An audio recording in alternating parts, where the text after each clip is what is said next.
Why your hard work doesn't lead to your success. Our forefathers were hunters-gatherers. The men hunted animals while the women gathered them. They were also nomadic. They had to move from one place to another to hunt and to pick their foods. About 10,000 years ago, however, for the first time, human beings made a great discovery, and that was that we can actually grow our foods. And so we started growing our foods. Prior to this era, our fathers had to be extremely strong physically because they woke up every day to fight with animals, many of which were wild animals. They also had to protect their family from the predators, so physical strength was the number one thing that mattered. No, things didn't change when we became farmers because farming was still hard work. Though we can now stay in a place and build ourselves some homes, we still had to work extremely hard to till the land, plant and nurture our foods. Soon after we started settling down, we noticed that we'll need leaders. These leaders will have to lead us, put things in order and defend our village, not against the wild animals alone, but against our fellow humans from the next village. So these kings have to be strong. They had to be warriors. Again, the physical strengths were the only thing that mattered. Because we didn't sleep, we started inventing tools to make our works easier. We invented cutlasses and hoes to farm and arrows and swords to fight. Now we have technologies to make our works easier. But don't be deceived, it was still not as easy as you would imagine today. So physical strength was still the most needed skill. About 200 to 250 years ago, however, we discovered even more advanced technologies we could use to farm. Now we have tractors and other technologies that could allow a few of us to produce the food for thousands of people. We call this the agricultural revolution, and it should make us work less. But again, right in the corner was an industrial revolution. We now discovered how to mass produce everything. The smart guys among us created the industries, and every one of us had to work there. Though you needed a lot of brain power to build a company, you don't need 1% of such thinking to work in the industry. Just show up and be part of the machines. Again, it's about physical strength. It was around this time that we figured out that we must make public education compulsory, not really because we cared about giving education to people, but because we wished to train them to be machines, to work for our industries. We wanted them to work in our industries, and because the industrialists were rich and powerful, they influenced how the school was structured and what you can learn there. You really won't learn anything except how to obey orders. Some experts agree that the mid-80s was the end of the industrial age. And what does that mean?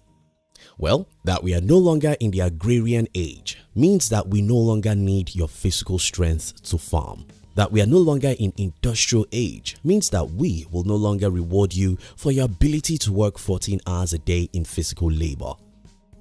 What is the implication of this? Very simple.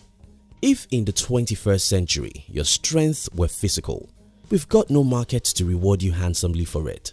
Yes, we can give you a job and employ you to be part of the machines we use, then pay you a token to keep you alive. But we can't reward you like you truly deserve. This is the number one reason why most people are poor, even though they work very hard. The world has changed. You just need to get this right. The world has changed. We are no longer where we used to be, so we do not appreciate what we used to appreciate. Take for instance when you were a baby. Your favorite gift could be candy or toys. Today, if I give you these two things, would you appreciate it? Probably no. But why? Because you've moved on and you can only appreciate something else now. So it is when you're trying to offer the old service to the new world. You get it? That's what school taught you to do. That's what the society taught you to do. Go to school, study hard to get good grades and get a job. What the new century wants. Now, the markets no longer appreciate the strong bones.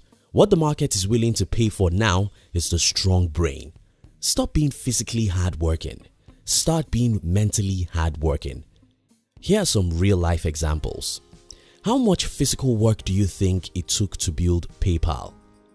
maybe some hard work at the beginning, but that company was sold for $1.5 billion after 3 years and about 6 months the company started. Can you work hard enough to make $1.5 billion in 4 years? Facebook was invented about 16 years ago, and today it is worth over $100 billion. Can 100,000 people work hard enough to make $100 billion in 16 years? YouTube was sold to Google in less than 2 years it started. It was sold for $1.65 billion. Can you work hard in your entire life to get such money? Above are a few obvious and big examples, but they are not the only examples that exist. All over the world, there are millions of people who are making good money by using their brains, not their bones. I know what I'm talking about. I'm running 3 businesses. I don't do the hard work. I employ people who were trained to do the hard work. My work is to think and create. That's the only way to be rich in the 21st century. Stop living in yesterday. Stop being in the 19th century. Stop thinking that hard work will make you rich. Napoleon Hill wrote arguably one of the best books on money. Hill did not call that book Work and Grow Rich.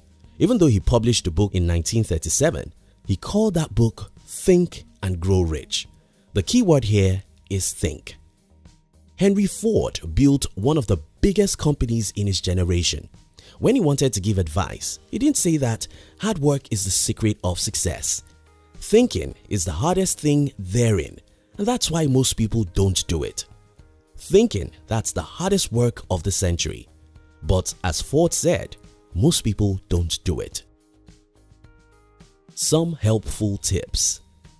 If you want to be a creative thinker and become rich in this age and time, I suggest you do the following. 1. Consume a lot of creative and educational materials. If you like reading, read good books. If you love videos, watch meaningful and educative videos. If you like audio, listen to helpful and challenging audio programs. This is important because your mind is like your body. You have to feed your body nutritious meals to make it healthy. You have to feed your mind with healthy meals to make it healthy and functioning. 2. Use your brain. This will be offensive to some people because everyone thinks that they are using their brains, but that's not true.